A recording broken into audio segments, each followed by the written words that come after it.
আসসালামু আলাইকুম। এটিএন বাংলা সংবাদে সবাইকে স্বাগত জানাচ্ছি আসিফুর রহমান সাগর। শুরুতেই সংবাদ শিরোনাম। বিতর্কিত কাউকে অন্তর্বর্তী সরকারের দায়িত্ব না দেবার পরামর্শ বিএনপির। দুজন উপদেষ্টা নিয়োগে সরকারের কর্মকাণ্ডে জনমনে প্রশ্ন উঠেছে, দাবি গণতন্ত্র মঞ্চের। বর্তমান সরকার কোনো গায়েবী মামলা দিচ্ছে না, দাবি আইন উপদেষ্টা আসিফ নজরুলের। ভুল ত্রুটি ক্ষমাসুন্দর দৃষ্টিতে দেখার আহ্বান অর্থ উপদেষ্টা সালেহ উদ্দিনের। এবং বাকু সম্মেলনে বাংলাদেশের জলবায়ু সংকটের উদ্বেগ তুলে ধরতে এনজিও এবং সুশীল সমাজের প্রতি আহ্বান প্রধান উপদেষ্টার। বিশ্ব নেতাদের সঙ্গে কুশল বিনিময়।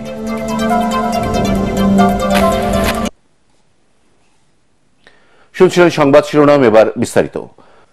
প্রয়োজনীয় সংস্কার শেষ করতে অন্তর্বর্তী সরকারকে যৌক্তিক সময় দিতে সবার প্রতি আহ্বান জানিয়েছেন বিএনপি মহাসচিব মির্জা ফখরুল ইসলাম আলমগীর। লালমনিরহাট জেলা মাঠে শহীদ জিয়াউর রহমান ফুটবল প্রতিযোগিতার উদ্বোধন করতে গিয়ে তিনি এই আহ্বান জানান। নতুন উপদেষ্টা নিয়োগ প্রসঙ্গে বিএনপি মহাসচিব বলেন, বিতর্কিত কোনো ব্যক্তি যাতে গুরুত্বপূর্ণ দায়িত্বে না আসতে পারে সে ব্যাপারে ডক্টর ইউনূস সরকারকে সতর্ক থাকতে হবে। কোনো বিতর্ক তৈরি হলে রাজপথে না গিয়ে আলোচনার মাধ্যমে সমস্যা সমাধানের পরামর্শ দেন তিনি। মির্জা ফখরুল বলেন, বিএনপি চায় দ্রুত সংস্কার শেষ করে সবার কাছে গ্রহণযোগ্য নির্বাচন দেবে অন্তর্বর্তী সরকার।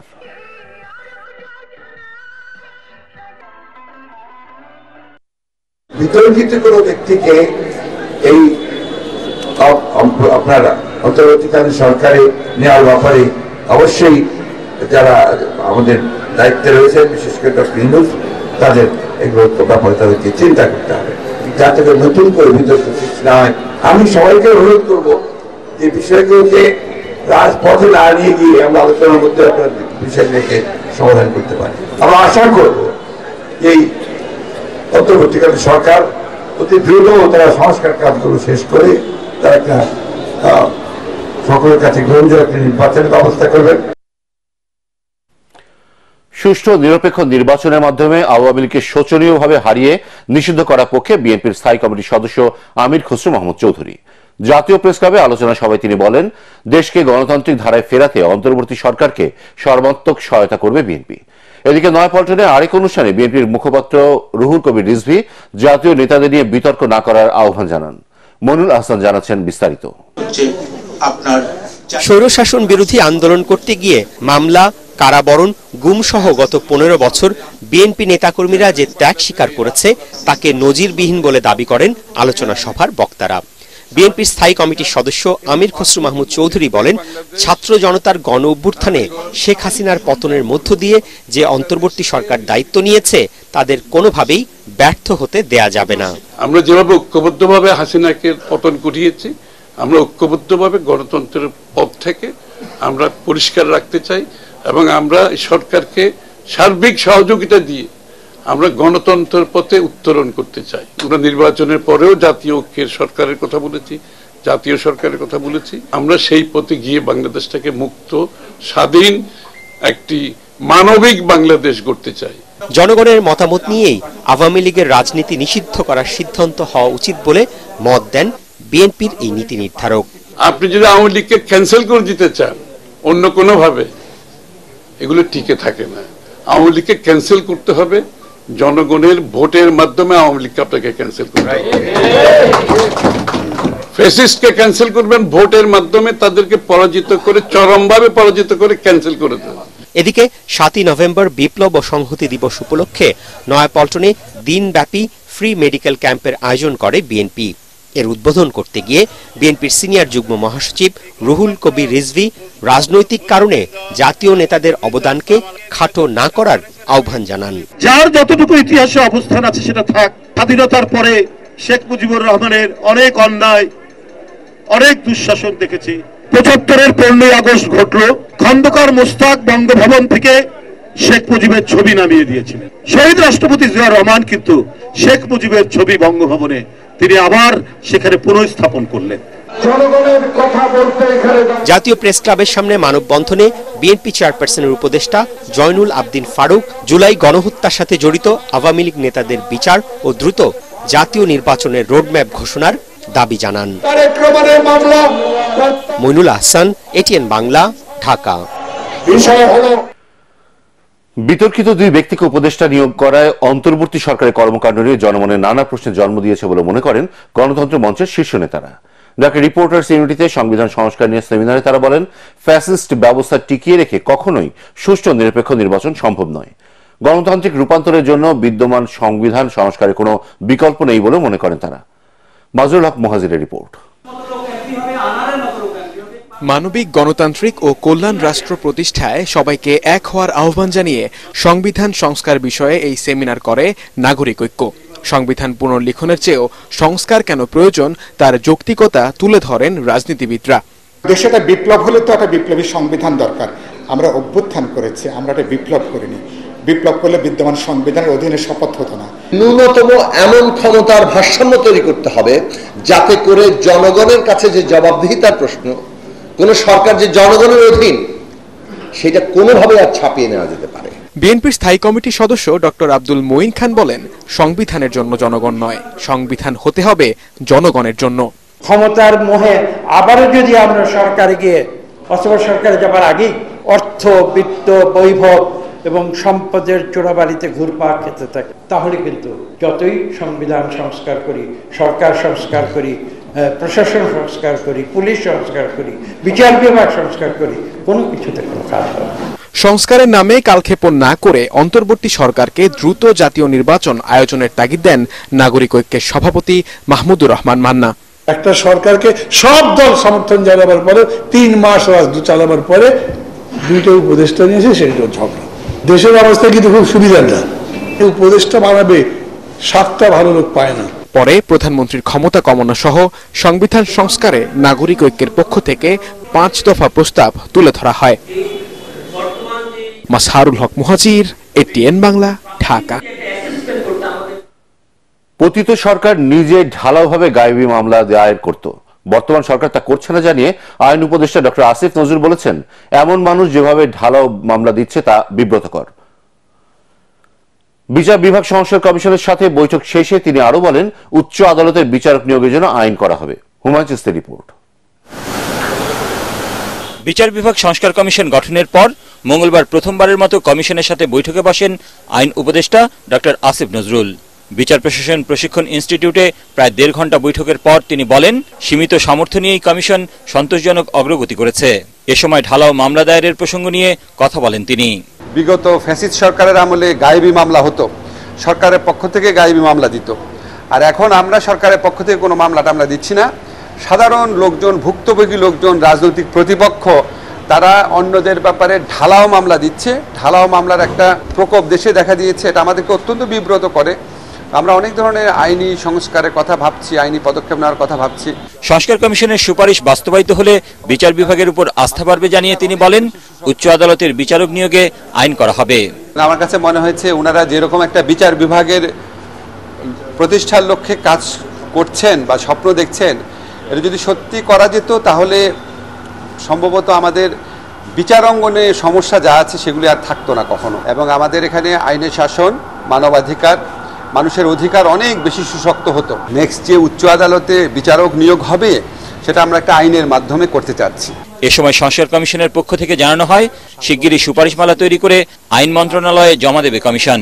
আশা করি যে আগামী কিছুদিনের মধ্যেই আমরা একটা সুপারিশ আকারে আমাদের কমিশনের মতামত, সেটা আইনি সংস্কারই হোক বা সেটা কোনো সাংগঠনিক সংস্কারই হোক, আমরা আইন মন্ত্রণালয়ে জানাবো এবং সরকার, আমরা আশা করি আমাদের সুপারিশ অনুযায়ী প্রয়োজনীয় বাস্তবসম্মত পদক্ষেপ গ্রহণ করবে। সংস্কার কমিশনের দেয়া সুপারিশমালা বাস্তবায়নে যথাসাধ্য চেষ্টা করা হবে বলে এ সময় জানান আইন উপদেষ্টা।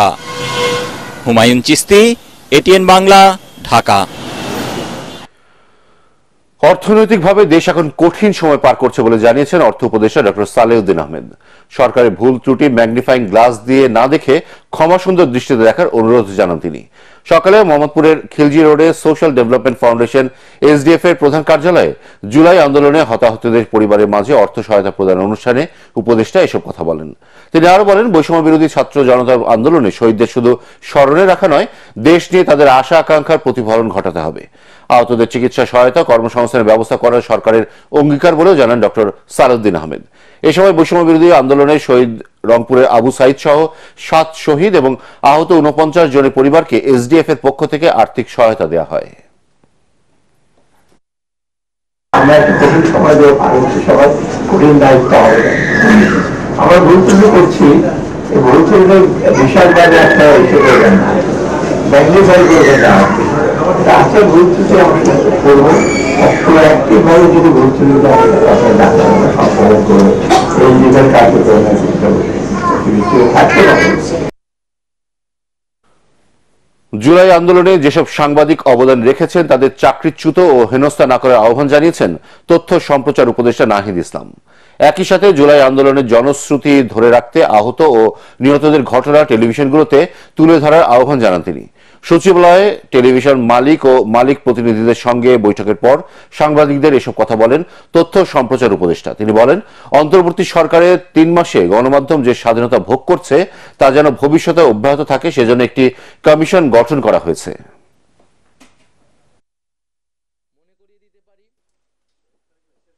বাংলাদেশকে নিয়ে যে অপপ্রচার হচ্ছে এবং প্রকৃত সত্যটাকে তুলে ধরার জন্য আমাদের কিন্তু সরকার সহ গণমাধ্যমের সংশ্লিষ্ট সকলকে ঐক্যবদ্ধভাবে আসলে কাজ করতে হবে। জুলাই আন্দোলনে যারা অনেক সাংবাদিক আমাদের ছাত্র জনতার পক্ষে কাজ করেছেন, তাদের নিরাপত্তার বিষয়, তাদেরকে যাতে কোথাও হেনস্থা না করা হয় সেই বিষয়টির জন্য সেই বিষয়টি আমরা আহ্বান জানিয়েছি। বাংলাদেশের জলবায়ু সংকটের উদ্বেগ তুলে ধরতে COP29 সম্মেলনে বাংলাদেশি কর্মকর্তা, এনজিও ও সুশীল সমাজের নেতৃবৃন্দকে জোর প্রচেষ্টা চালানোর তাগিদ দিয়েছেন প্রধান উপদেষ্টা ডক্টর মোহাম্মদ ইউনূস। আজারবাইজানের রাজধানী বাকুতে সম্মেলনের উদ্বোধনী দিনে ব্যস্ত সময় পার করেন তিনি। কুশল বিনিময় করেন বিশ্ব নেতাদের সঙ্গে। মনিরুর রহমানের রিপোর্ট। 4 দিনের সফরে সোমবার আজারবাইজানের রাজধানী বাকুতে পৌঁছে জলবায়ু ইস্যুতে এক সমন্বয় সভায় যোগ দেন প্রধান উপদেষ্টা ডক্টর মোহাম্মদ ইউনূস। এ সময় জলবায়ু পরিবর্তনে সৃষ্ট সংকট, বিশ্বজুড়ে নেতিবাচক প্রভাব ও দাবিগুলো এবারের COP29 সম্মেলনের চূড়ান্ত ঘোষণায় অন্তর্ভুক্ত করার তাগিদ দেন তিনি। বাংলাদেশের প্রায় 29টি এনজিও এবং সুশীল সমাজের প্রতিনিধি সম্মেলনে অংশ নিয়েছে। গ্লোবাল নর্থের ধনী দেশগুলোর আশ্বাস সত্ত্বেও জলবায়ু তহবিল থেকে বাংলাদেশ এ পর্যন্ত মাত্র $344 মিলিয়ন অনুদান ও $250 মিলিয়ন ঋণ পেয়েছে। আমরা যেটা একটা এস্টিমেট করা হয়েছে আমাদের তরফ থেকে, যে দেখা যাচ্ছে যে আমরা ইনভেস্ট করছি প্রায় $3 বিলিয়ন, কিন্তু আমার ক্ষতির শিকার হচ্ছে $11.5-12 বিলিয়ন। তো সেই জায়গায় আমার $8-8.5 বিলিয়ন মতো একটা গ্যাপ থেকে যাচ্ছে। তো এই টাকাটা আসবে কোত্থেকে? আমরা কিন্তু ভিক্ষা চাচ্ছি না, আমরা কিন্তু বলছি না যে তুমি আমাকে, এটা একটা আমাদের ন্যায্য দাবি। এদিকে সম্মেলনের উদ্বোধনী দিনে অন্তত 20টি দেশের শীর্ষ নেতা ও আন্তর্জাতিক সংস্থার প্রধানদের সঙ্গে সাক্ষাৎ হয় ডক্টর ইউনূসের। এ সময় বাংলাদেশের সংস্কার ও সমৃদ্ধ দেশ গড়ার যাত্রায় পাশে থাকার আশ্বাস দেন তুরস্কের প্রেসিডেন্ট রিসেপ তাইয়েপ এরদোয়ান। একই সাথে প্রধান উপদেষ্টাকে আমন্ত্রণ জানানো হয় দেশটি সফরের। কুশল বিনিময় হয় পাকিস্তান, ভুটান, মালদ্বীপ, সংযুক্ত আরব আমিরাত, বেলজিয়াম, রুয়ান্ডা, ঘানা, বসনিয়া ও হার্জেগোভিনা, আলবেনিয়া, বার্বাডোস ও ইউরোপের দেশ লিখটেনস্টাইনের শীর্ষ নেতাদের সঙ্গে। এদিকে জানুয়ারিতে হতে যাওয়া যুব উৎসবে যোগ দিতে ফিফা প্রেসিডেন্ট জিয়ান্নি ইনফান্তিনোকে আমন্ত্রণ জানিয়েছেন ডক্টর ইউনূস। সাক্ষাৎকালে বিশ্বনন্দিত কয়েকটি নারী ফুটবল দলকে বাংলাদেশে আনার বিষয়ে ফিফা সভাপতির সহযোগিতা চান তিনি। এছাড়া বাকুর রিস কার্লটন হোটেলে বিশ্বের সবচেয়ে মর্যাদাপূর্ণ ইসলামিক ধর্মীয় প্রতিষ্ঠান আল আজহার বিশ্ববিদ্যালয়ের গ্র্যান্ড ইমাম ডক্টর আহমেদ আল তাইয়েবের সাথে সাক্ষাৎ করেন প্রধান উপদেষ্টা। বৈঠকে হাজারো বছরের পুরনো প্রতিষ্ঠানটিতে বক্তৃতা দিতে ডক্টর ইউনূসকে আমন্ত্রণ জানানো হয়। গ্র্যান্ড ইমাম জানান, বাংলাদেশি শিক্ষার্থীদের জন্য শতভাগ বৃত্তি দেওয়ার ঘোষণা দেবে আল আজহার বিশ্ববিদ্যালয়। এ সময় গ্র্যান্ড ইমামকে গণ অভ্যুত্থান পরবর্তী বাংলাদেশ সফরের আমন্ত্রণ জানান ডক্টর মোহাম্মদ ইউনূস। উপহার দেন শিক্ষার্থীদের আঁকা বর্ণিল ও বৈচিত্র্যময় গ্রাফিতি চিত্রের সংকলন। মনিরুর রহমান, এটিএন বাংলা।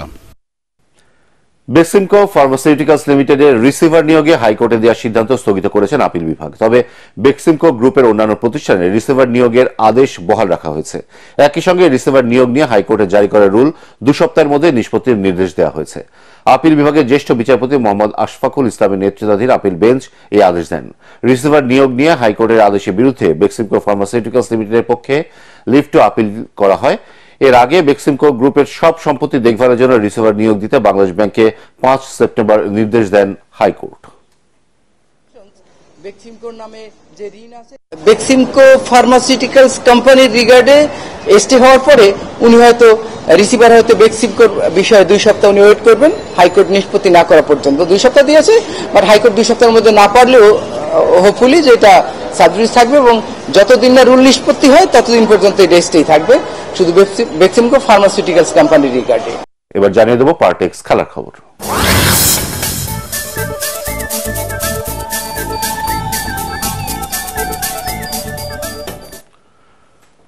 দশটি নতুন জাতীয় রেকর্ড গড়ার মধ্য দিয়ে শেষ হয়েছে ম্যাক্স গ্রুপ 33তম জাতীয় সাঁতার, ডাইভিং এবং ওয়াটার পোলো প্রতিযোগিতা।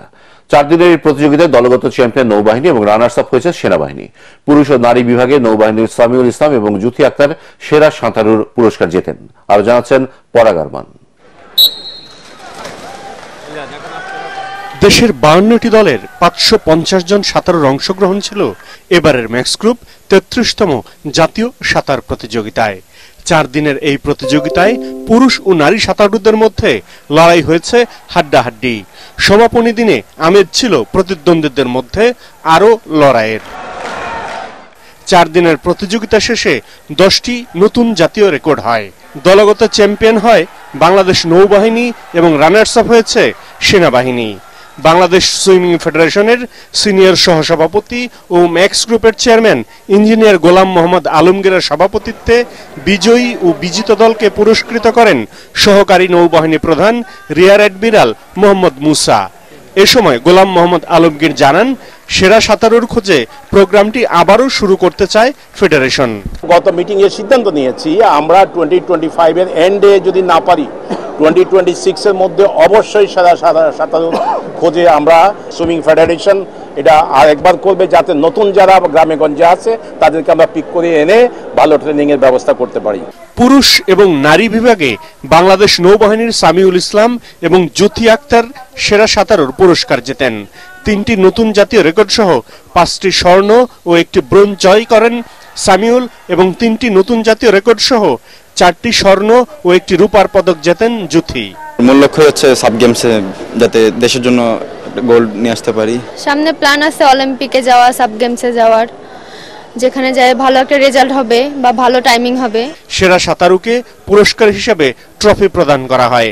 এছাড়া নতুন জাতীয় রেকর্ড সৃষ্টিকারী সাঁতারুকে 5000 টাকা করে অর্থ পুরস্কার দেয়া হয়। পরাগ আরমান, এটিএন বাংলা, ঢাকা। শেষ করার আগে সংবাদ শিরোনাম আরো একবার। বিতর্কিত কাউকে অন্তর্বর্তী সরকারে দায়িত্ব না দেওয়ার পরামর্শ বিএনপির। 2 জন উপদেষ্টা নিয়োগে সরকারি কর্মকাণ্ডে জনমনে প্রশ্ন উঠেছে, দাবি গণতন্ত্র মঞ্চের।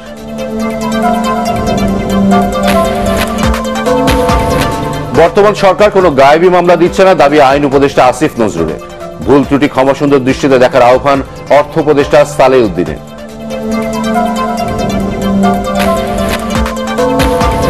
এবং বাকু সম্মেলনে বাংলাদেশের জলবায়ু সংকটের উদ্বেগ তুলে ধরতে এনজিও এবং সুশীল সমাজের প্রতি আহ্বান প্রধান উপদেষ্টার। বিশ্ব নেতাদের সঙ্গে কুশল বিনিময়।